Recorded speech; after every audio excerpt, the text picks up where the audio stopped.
Dan kalau Allah sudah menolak, nanti kita minta apa aja nggak akan dikabulkan oleh Allah Subhanahu wa taala. Ya Allah, kurang apa lagi? Saya udah tahajud, saya udah sedekah, saya udah tilawah, saya udah hafal Quran, saya udah berjihad, saya udah bantu orang lain, saya udah. Kenapa saya hidupnya kayak gini ya Allah? Tanyakan kembali, istafti qalbak, tanya ke hatimu, kenapa kita melakukan itu? Karena Allah atau karena yang lain? Ri'a an-nas. Kadang-kadang kita melakukannya udah ikhlas, tapi di tengahnya riya. Jadi bisa jadi teman-teman, kita punya beberapa amalan. Kalau kita nggak berani mengatakan banyak amalan, kita punya beberapa amal soleh, tapi hampir tidak ada satupun yang diterima di sisi Allah. Kenapa Ustaz? Ikhlas kok Ustaz? Di awal, bisa jadi di tengahnya riya. Enggak, di tengah saya tetap ikhlas, bisa jadi di akhirnya riya. Enggak, di akhirnya masih ikhlas, bisa jadi barusan aja riya. Setelah after years, setelah beberapa tahun. Sehingga kalau kita nggak punya modal amal soleh yang diterima di sisi Allah, gimana kita mau mengangkat kedua tangan kita? Makanya kadang-kadang kan ujiannya kayak gitu. Di awal udah ikhlas, saya nih pengen tilawah yang bagus karena biar orang-orang sholatnya pada khusyuk. Allahu Akbar, ikhlas kan? Alhamdulillahi Rabbil Alamin, ikhlas. Ar-Rahmanir Rahim, masih ikhlas. Maliki Yaumiddin. Ada yang nangis di belakang. Mulai bagus juga ya suara saya. Habis tuh. Teman-teman pikir imam dengan bacaan yang bagus berarti pahalanya lebih banyak dari teman-teman? Belum tentu. Bisa jadi makmumnya dapat untung dari bacaan yang bagus karena dia khusyuk, dia bisa nangis, dia bisa nyaman. Sementara imamnya nggak dapat apa-apa loh. Ini, tapi kita nggak bisa menjudge imam juga ya. Begitu imam baca Alhamdulillahi Rabbil Alamin, pamer. Nggak bisa. Entas jadi susah tuh. Semua salah ya, serba salah. Baca bagus salah, baca jelek. Imam nih bacaannya kok gini banget sih? Jadi serba salah. Ini bukan menjudge orang lain, udah aja masing-masing. Kalau imam bacanya bagus, ya kita husnuzon. Masya Allah bacaannya luar biasa. Kalau banyak orang yang khusyuk gara-gara ini, berarti pahalanya banyak banget nih. Kan kita cemburu ya. Si imamnya, astagfirullah, kalau nggak dibagusin, Allah suruh yang bagus-bagus. Kalau bagus-bagus amat, entar sombong. Karena emang bagus sih. Itu habis tuh. Aduh, ngeri banget teman-teman. Di tengah masih ikhlas, nggak kegoda. Kan riya itu kan bukan maunya kita ya. Riya itu kan wasawisus syaitan, yuwaswisu fi sudurin nas. Dia yang mengebisikin, tapi di akhir selesai datang, alhamdulillah Ustaz, sambil gini, ada tisu nggak? Saya baru pertama nangis dalam sholat, suara Ustaz luar biasa. Bapak nggak pernah dengar di YouTube saya? Sombong ya, Bapak nggak baru kenal saya gitu? Atau bukan karena pujian orang lain teman-teman, karena diremehin sama orang lain. Pernah diremehin orang terus jadi riya? Saya pernah ngisi di beberapa masjid agung. Ada kan kalau di daerah-daerah tuh kalau saya ngisi kadang-kadang panitia mintanya di masjid agung. Kan DKM Masjid Agung rata-rata nggak main Instagram ya. Mereka nontonnya TV. Jadi karena saya qadarullah nggak pernah masuk TV, nggak kenal. Ini Ustadz siapa sih? Ada nggak di Damai Indonesiaku? Nggak ada. Oh biasa aja. Karena saya nggak pernah masuk TV, akhirnya beliau nggak kenal kan, bukan yang pemain sosmed. Dan dari situ mulai ada ngeremehin. Panitia nawarin tempat, mereka bilang udah biasa aja lah, nggak usah terlalu heboh. Paling juga jamaahnya nggak setengah masjid katanya. Saya dikasih tahu sama panitia, Ustadz ini DKM-nya kayak gitu ngomongnya. Oh kita lihat aja nanti. Mulai kan riya nih. Terus saya datang, ternyata alhamdulillah qadarullah Allah yang melangkahkan kaki-kaki mereka rame nih sampai pelataran masjid. Pas rame DKM-nya bingung, Ustadz siapa sih kok bisa rame gini yang datang? Saya ya sih. Riya nih. Mulai yuwaswis was-wasa. Jadi perang batin banget teman-teman sama setan. Bukan maunya saya, setan yang kayak gitu. Kita cuma punya dua pilihan, mengaminkan atau menolak. Kalau kita mengatakan iya sih, berarti kita membenarkan kata-kata setan di dalam hati, riya, sombong. Atau kita mengatakan astagfirullah, nggak mau kegoda gitu. Pas waktunya sholat maghrib, panitia biasa, panitia kan kenal pastinya ya, Ustadz dorong saya gitu kan. DKM nggak ngedorong, kan kepancing. Kenapa DKM nggak ngedorong? Melihat penampilan saya dari ujung rambut sampai ujung kaki kayak kurang meyakinkan gitu. Nih Ustadz bisa ngaji nggak sih? Ngelihat ujung kupluk, di tengah kaos atau pakai kemeja, bawah celana jeans biasa. Ini bisa ngaji nggak ya? Akhirnya DKM kayak ragu-ragu gitu mau dorong saya jadi imam. Dalam hati 5 menit lagi dengerin aja nanti. Wah, yuaswis luar biasa. Karena didorong-dorong terus sama penitia, ya udah deh. Saya mau ya kalian yang dorong kan, dorong lagi dong. Didorong ya. Udah aja jadi imam. Imamin karena tadi diremehin sama DKM, kepancing dong. Wah, Ar-Rahman nih keluarin sekalian c. Kenapa ngeluarin Ar-Rahman? Favorit, kartu as lah. Kan DKM-nya kayak ragu-ragu gitu. Sampai saya bilang, soft dirapatkan, diluruskan. Saya nggak mau pakai bahasa Arab. Walaupun nggak bisa. Soft diluruskan dan dirapatkan gitu. Terus DKM-nya masih gini-gini. Ragu-ragu gitu. Dalam hati saya, ya bentar lagi, tenang aja. Balik arah. Allahu Akbar. Itu udah nggak benar lagi salatnya tuh. Itu dirasain banget. Itu udah nggak benar lagi salatnya. Allahu Akbar. Begitu selesai Al-Fatihah, gimana Pak? Udah dengar? Terus masuk Ar-Rahman, serak pula. Aduh, serak, suaranya hilang, segala macam. Aduh itu nyesel banget tuh, nggak bisa show off ya. Kalau pas lagi dapat mic-nya bagus, sampai penggemanya tuh sekilo gitu ya. Itu kan enak banget ya. Buat seorang vokal, mic itu kayak floor buat anak skate kan. Jadi bisa nge-trick banget kalau floornya dapat kan. Jadi buat saya tuh kalau mic-nya pas dapat, wah ini bisa semua trick dikeluarin nih. Fabi ayyi ala'i rabbikuma tukatiban. Udah Ar-Rahman aja yang biasanya dibagi 4, sekarang 1 rakaat Ar-Rahman, rakaat kedua Al-Muluk. Kenapa? Biar sekalian didengerin. Nih Ar-Rahman ya, gini cara bacanya. Aduh, habis. Selesai sholat, kan balik arah gitu kan, mau zikir kan, balik arah bukan pura-pura zikir sih, sambil zikir ngeliat ke arah si bapak. Kira-kira gimana ekspresinya sekarang? Itu teman-teman berat. Kadang-kadang bukan karena kita pengen dipuji orang, tapi kita nggak rela diremehin orang, itu yang bikin kita ria kan? Bukan karena kita pengen dielu-elukan, dipuji, dapat banyak like, dipuja-puja, bukan itu. Itu kita masih kadang-kadang bisa ngerem, tapi kita nggak sanggup bertahan, nggak bisa sabar kalau diremehin orang. Akhirnya kita bocorin juga kebaikan kita. Habis. Diremehin suami, diremehin pasangan, diremehin orang tua, diremehin mertua, diremehin teman-teman, segala macam, diremehin tetangga. Kita bukan pengen dipuji dan dipuja oleh orang lain, tapi kita nggak tahan kalau diremehin. Keluar juga tuh. Siapa yang selama ini yang melakukan ini? Siapa yang bantu kamu? Siapa? Keluar semua. Satu persatu yang kita sebutkan, satu persatu berguguran dan tidak ada nilainya di mata Allah SWT. Sabarkah kita ketika diremehkan oleh orang lain untuk tetap menjaga rahasia amal kita antara kita berdua aja dengan Allah? Itulah ujian ikhlas. Bisa nggak kita jaga? Nggak mau kita bocorin rahasia kita berdua sama Allah. Begitu kita bocorin, sedih banget tuh. Udah langsung tidak ada lagi nilainya di mata Allah. Berapa banyak dari amal yang kita lakukan yang benar-benar kita mampu menjaga keikhlasannya di awal, di tengah, di akhir. Kalau ada, jangan menyimpulkan dulu bahwa kita udah sukses karena masih ada waktu selama kita masih hidup untuk kita batal. Mungkin nggak batal di akhir, tapi batalnya setelah beberapa tahun. Ada teman kita datang nanya-nanya ke kita tentang ngafal Quran itu susah banget ya. Kenapa? Aku tuh ngafal 1 juz aja, juz 30 nggak beres-beres. Oh, ya sebetulnya gampang sih kalau udah tahu triknya. Mulai nih. Emang idealnya ngafal Quran berapa lama? Ya tergantung orangnya. Ada yang 10 tahun, ada yang 5 tahun, ada yang 2 tahun, 3 tahun, setahun. Kalau aku sih alhamdulillah 6 bulan khatam. Habis semuanya tuh. Ngafal Quran emang gampang, capek, susah loh. Yang susah itu bukan ngafalnya, murojaahnya kan, ngejaga hafalan. Udah hafal 5 juz, biasanya baru kerasa capeknya tuh setelah 5 juz, kata orang-orang yang hafal. Setelah 5 juz, mulai nih keteteran yang di belakang, balik lagi ke depan, hilang lagi yang di belakang, balik lagi.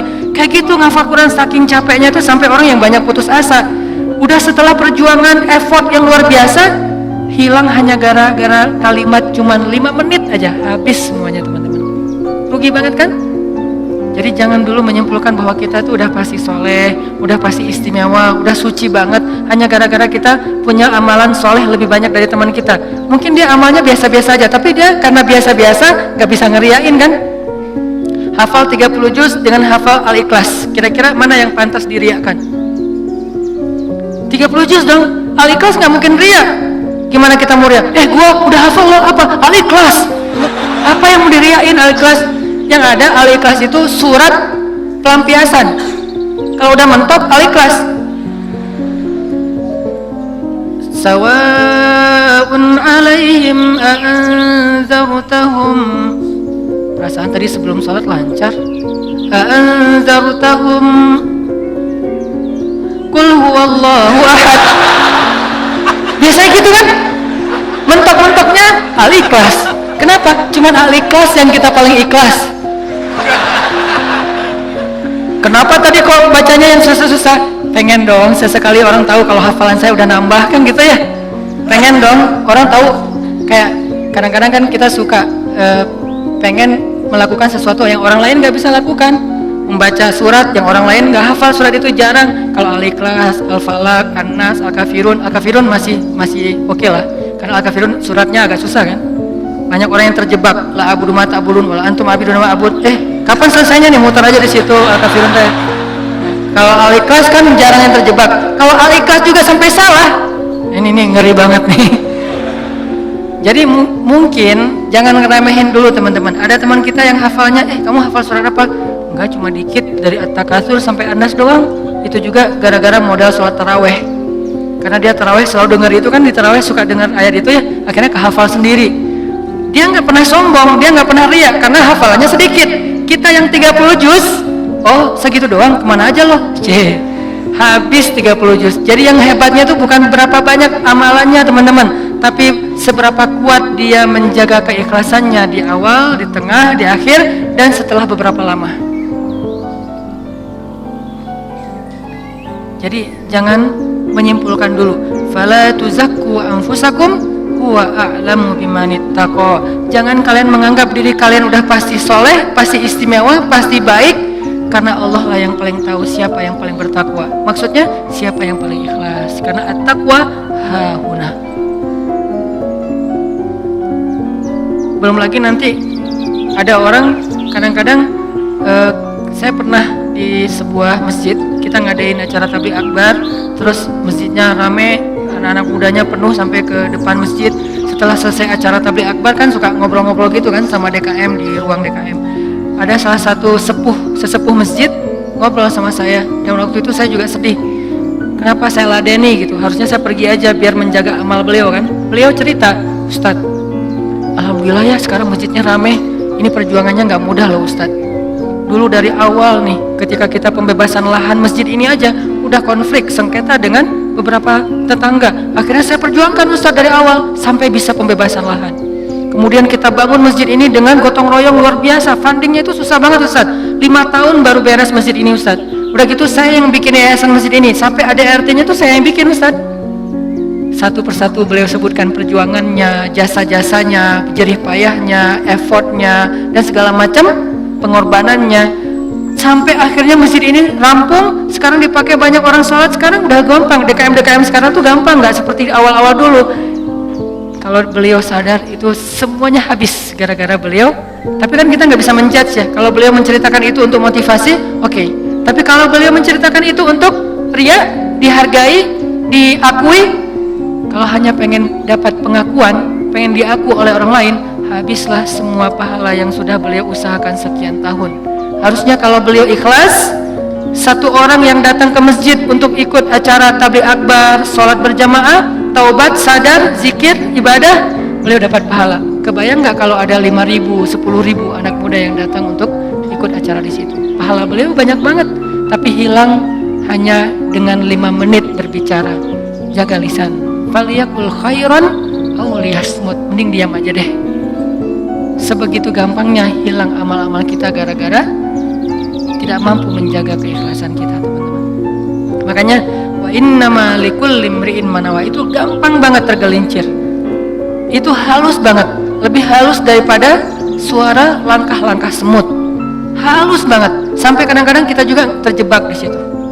Makanya di zaman Nabi itu kan ada cerita seorang sahabat Ansor yang tidak terkenal ibadah-ibadahnya, tapi Nabi bilang huwa min ahlil jannah, dia itu ahli surga. Apa kelebihan dia? Apa ibadah dia? Ibadah dia itu ibadah batin. Ketika dikepoin sama beberapa orang sahabat, sama seorang sahabat, kalau nggak salah Abdullah bin Amr bin As, dia kepo datang ke rumahnya. Ternyata rahasianya bukan ahli tahajud, bukan ahli sedekah, bukan ahli tilawah, bukan ahli kebaikan-kebaikan yang zahir.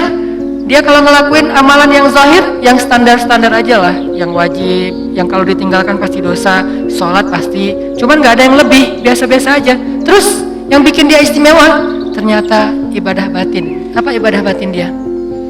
Dia bilang, saya tidak pernah dengki kepada orang lain. Kalau ada orang yang dapat nikmat, saya orang pertama yang bahagia. Kalau ada orang yang dapat musibah, saya yang paling sedih. Kalau ada yang orang berbuat salah, saya langsung mendoakan dan memaafkan dia. Inilah ibadah batin dia, teman-teman.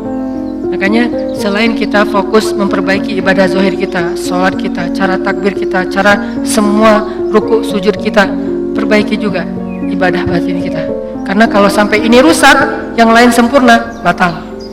Tapi kalau ini benar, yang lain cacat-cacat dikit, karena kita mungkin punya kekurangan, Allah yang akan perbaiki. Jadi ini teman-teman, tentang pentingnya belajar ikhlas. Dan ikhlas ini termasuk salah satu di antara ibadah juga. Jadi sekedar ikhlas saja itu udah ibadah. Sekedar niat aja itu udah ibadah. Belum melakukan udah jadi ibadah. Bukankah Nabi mengatakan siapa yang berniat berbuat baik lalu jadi melakukannya, maka dia mendapatkan 10 pahala kebaikan. Kalau dia berniat berbuat baik tidak jadi melakukannya, maka dia mendapatkan 1 pahala kebaikan. Siapa yang berniat berbuat buruk jadi melakukannya, maka dia dapat 1 dosa. Siapa yang berniat berbuat buruk tidak jadi melakukannya, dia dapat 1 pahala. Allah baik banget ya. Niat aja dikasih pahala, baru niat tuh. Sehingga para ulama mengatakan kalau begitu, ayo kita berniat yang banyak. Dan memperbanyak niat itu disebut dengan istilah ta'addudin niyah. Ta'addudin niyah, memperbanyak niat-niat yang baik. Saya pengen ini, saya pengen itu, saya pengen. Semua kebaikan kita pengen. Maka pengen aja udah jadi pahala kebaikan yang utuh. Insyaallah tahun depan saya pengen umroh. Azam, niat yang kuat. Ya Allah, kasih saya rezeki. Saya pengen umroh. Udah nabung, ternyata nggak cukup. Maka tahun itu Allah catat kita sudah melakukan ibadah umroh sempurna. Dan bisa jadi lebih sempurna daripada orang yang melakukannya secara fisik. Kenapa? Orang yang melakukannya secara fisik masih ada ujian riya. Lagi di mana? Lagi umroh, posting. Tapi nggak semua orang yang posting umroh itu ria ya. Ini ke diri kita lagi nih, balik lagi kepada diri kita. No judgment. Bisa jadi dia posting, bisa jadi dia tinggalnya di bintang 5. Kadang-kadang umrohnya bareng dengan teman. Kadang-kadang kegodanya gini, umroh nih bareng dengan teman. Pas lagi makan, kan di hotel suka pas makan saling ketemu gitu kan, saling sharing. Dari mana aja? Baru selesai tawaf.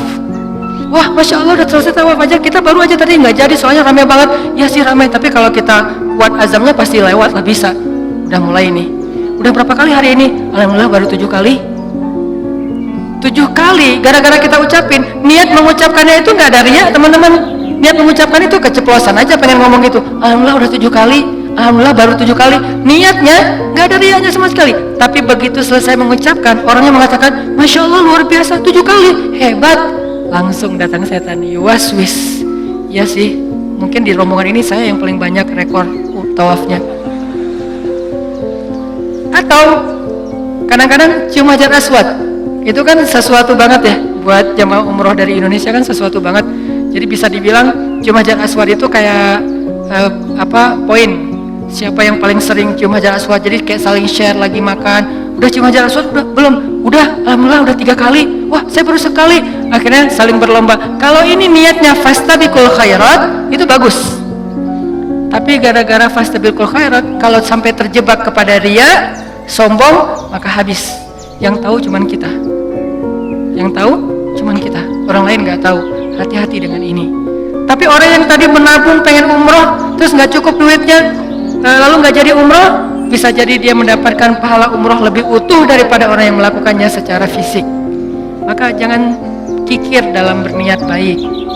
Berniat baik yang banyak. Ketika kita keluar rumah, ya Allah hari ini mudah-mudahan saya bisa bantu orang di jalan. Mudah-mudahan saya bisa silaturahim dengan teman lama atau dengan keluarga. Mudah-mudahan saya bisa mendapatkan ilmu. Mudah-mudahan saya bisa membantu orang dari kesusahan. Mudah-mudahan saya bisa perbanyak aja kebaikan kita niatin, dan kita serius kalau nanti ada kesempatan kita akan lakuin. Begitu kita keluar rumah, Allah sudah mencatat kita seperti melakukan sebanyak kebaikan yang kita niatkan. Jadi niat aja ibadah.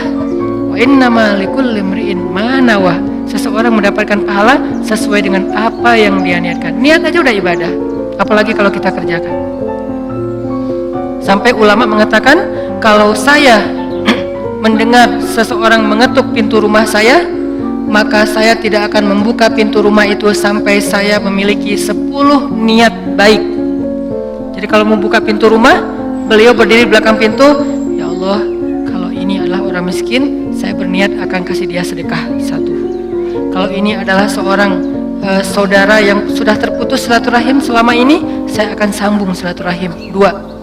Kalau ini adalah seorang ulama, saya akan minta nasihat dari beliau dan ilmu 3. Kalau ini adalah seorang murid, saya akan kasih dia nasihat dan ilmu 4. Kalau ini adalah seorang yang berhutang, saya akan bayarkan hutangnya 5. Terus sampai 10 niat baik baru dibuka pintunya. Ternyata yang datang cuma 1 orang dengan 1 hajat, maka beliau mendapatkan pahala 10 hajat, 10 kebaikan. Ini hebatnya niat, ta'addurin niyah. Sehingga yuk kita berniat sebanyak mungkin berbuat baik. Saya akan gini, saya akan gini, saya akan gini. Salah satunya untuk akhirat kita, kalau saya pribadi berniat, ya Allah saya pengen banget nanti sebelum meninggal kalau bisa udah khatam 30 juz. Dari dulu diusahain belum beres-beres, naik dikit turun banyak, naik dikit turun banyak. Kenapa? Mungkin banyak dosa, bisa dosa lisan, bisa dosa mata. Bukankah dosa itu bisa menghilangkan hafalan ayat Al-Quran? Dan kata Nabi, Al-Quran itu gampang hilangnya, lebih gampang daripada hilangnya otak yang liar. Cepat banget hilangnya. Enggak Ustaz, saya udah banyak dosa tapi enggak hilang-hilang. Ya enggak ada yang dihafal, apa yang mau dihilangin? Coba kalau mau tahu kita banyak dosa atau enggak, hafal Quran deh. Kalau susah, pasti banyak dosa. Kalau mau tahu itu cara kita untuk bisa mendeteksi dosa kita, salah satunya ya, hafal Quran. Coba, itu akan mendeteksi banget. Kalau kita udah lancar bacaan, tapi dengan syarat bacaannya udah lancar. Karena kalau bacaan belum lancar, ya bukan karena dosa, emang nggak bisa baca Quran ya. Berarti tahapannya baca Quran dulu. Kalau bacaannya udah lancar, tapi kok nggak bisa ya ngafal Quran? Ini bisa jadi kata Imam Waqi', al-ilmu nurun wa nurullah la yu'talil asi. Ilmu itu cahaya, dan cahaya Allah itu tidak diberikan kepada pendosa. Cara ngukur diri kita banyak dosa atau enggak, coba ngafal Quran. Kalau susah, pasti banyak dosa. Sehingga pesantren di dekat rumah saya tuh, pesantren Kampung Quran namanya. Dulu ada program daurah hafal Quran selama bulan Ramadan, 1 bulan 30 juz. Di Indonesia, di Cianjuang, Cimahi, 1 bulan 30 juz. Pas saya diundang ke situ ngisi waktu subuh, saya bilang, nih programnya apa Ustadz? 30 juz 1 bulan. Saya dalam hati, emang bisa? Saya tuh udah lebih 10 tahun gak beres-beres, ngeremehin gitu kan. Ternyata ada yang bisa. Dari sekian puluh siswa atau santri, ternyata sekitar hampir 10 orang khatam sebulan 30 juz lancar teman-teman. Sebulan 30 juz lancar. Modalnya mungkin cuma juz 30 doang pas baru datang. Dan apa metodenya Ustadz? Ternyata metodenya itu nggak rumit-rumit, sederhana. Kalau mereka ngerasa susah hafalan, disuruh sholat taubat terus istighfar, itu doang. Kalau Allah kok susah banget ya? Kan kadang-kadang ada halaman yang mudah, ada halaman yang susah ya. Yang biasanya kalau lagi enak tuh moodnya dapat, bisa sekali duduk 2 lembar langsung hafal dan lancar. Kalau lagi nggak dapat, 1 ayat aja nggak beres-beres. Nah, kata ustadznya, kalau kejadian kayak gitu, coba wudu, sholat taubat, minta ampun sama Allah, istighfar, coba hafal lagi, pasti mudah. Dan itu terbukti. Ternyata kayak gitu caranya. Cuman ya butuh istiqomah juga. Jadi teman-teman, perbanyak niat yang baik. Niat apa aja, termasuk saya nanti kalau udah punya rezeki, udah punya usaha sendiri, saya pengen punya panti asuhan 1000 anak yatim. Tapi niatnya yang kuat ya. Kalau ternyata itu baru terwujud setelah 20 tahun, la tahzan, nggak usah bersedih, nggak usah berkecil hati. Kenapa? Sejak kita berniat punya pesantren, punya panti asuhan 1000 anak yatim, walaupun terwujudnya setelah 20 tahun, pahalanya tuh dihitung dari awal berniat, bukan ketika terwujud. Keren kan niat tuh? Jadi pahalanya dihitung dari ketika kita berniat, bukan ketika itu terwujud. Kalau terwujud, dilipat gandakan 10 kali lipat. Sebelum terwujud, dihitung satu kebaikan yang utuh. Misalnya, saya dalam hati saya punya niat, saya nanti mau bikin camp pengungsi.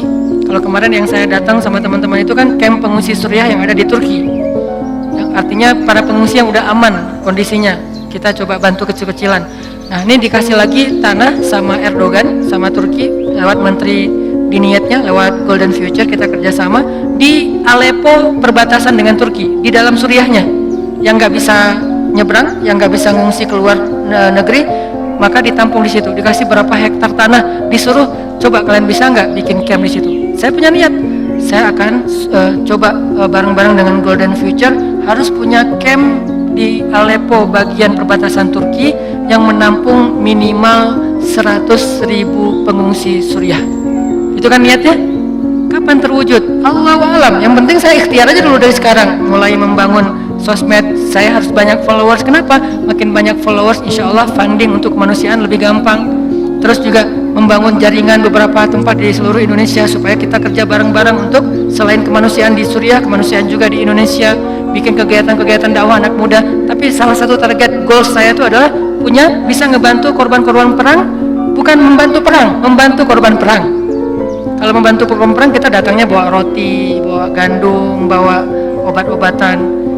Kalau membantu perang kan bawa senjata ya, dan saya megang senjata juga belum pernah. Nah, niatnya 100.000 pengungsi di camp di dalam Suriah untuk membantu mereka. Kapan terwujud? Sebutlah 10 tahun lagi baru terwujud. Saya apakah baru dapat pahala setelah 10 tahun? Tahu? Enggak. Dari sejak awal saya berniat, kalau saya mampu ikhlas, maka saya mendapatkan pahala yang sama. Berarti setiap hari itu saya kayak ngasih makan 100.000 pengungsi Suriah di Aleppo setiap hari. Keren kan niat tuh? Kenapa kita nggak melakukan hal yang sama? Kenapa kita nggak berniat aja kayak gitu? Saya akan ikut juga dengan program Ustadz Hanan. Walaupun sekarang saya belum bisa support dana, tapi insya Allah kalau saya ada dana nanti saya pasti akan ikut nyumbang. Saya juga akan funding dengan teman-teman saya. Niatin aja. Dengan niat aja, kita udah ngasih makan anak yatim di Suriah itu 100.000 orang daily, setiap hari. Wa innama likulli imri'in ma nawa. Kenapa kita nggak berniat yang banyak kebaikan-kebaikan? Kenapa kita kikir dalam niat? Belum lagi nanti kita niatkan yang lain-lain. Saya punya niat misalnya pengen banget dengan kita mendakwahi anak-anak muda, dengan kita bikin sebuah gerakan anak muda, suatu saat dari mereka lahir seorang pemimpin yang saya sering ulang-ulang, yang hafiz Al-Quran, yang takut kepada Allah, yang imamin kita sholat di Masjid Istiqlal, dan yang muazinnya adalah wakil presiden, yang imamnya presiden. Kalau itu terwujud, lalu makmumnya seluruh Indonesia, itu kan keren banget ya. Kalau belum terwujud, saya tetap dapat pahala niat itu kalau masih ikhlas. Berniatlah sebanyak mungkin, berniatlah seluas mungkin, jangan tanggung. Enggak, kalau 100.000 kegedean, udah aja 10 orang. Kenapa tanggung-tanggung? Memangnya buat kita rugi kalau kita niat 100.000 orang kita kasih makan? Udah aja niat. Tapi nggak mungkin tercapai. Siapa bilang nggak mungkin? Banyak hal yang sekarang saya alamin secara pribadi dan bersama teman-teman di Pemuda Hijrah, itu kejutan loh dari Allah. Dulu mungkin kita anggap itu mimpi. Mimpi bisa pergi ke camp Suriah yang ada di Turki. Mimpi bisa dakwah ke anak-anak, teman-teman anak-anak muda bisa bareng-bareng. Mimpi bisa ini, bisa itu, segala macam. Itu kayak mimpi, tapi Allah wujudkan. Kenapa? Intasdukillah yasdukka. Kalau kamu jujur kepada Allah, Allah juga akan jujur kepada kamu. Ya Bani Israil adhkuru ni'mati allati an'amtu alaikum wa awfu bi'ahdi ufi bi'ahdikum. Tunaikanlah janji kalian kepada aku tunaikan janji aku kepada kalian. Intasdukillah yasdukka. Jujurlah kepada Allah, Allah jujur kepada kalian. Ihfazillah yahfazka. Jaga Allah, Allah jaga kalian. Fadhkuruni adzkurkum. Ingat aku ingat kalian. Selalu kayak gitu, kaidahnya sama, walaupun redaksinya berubah-ubah.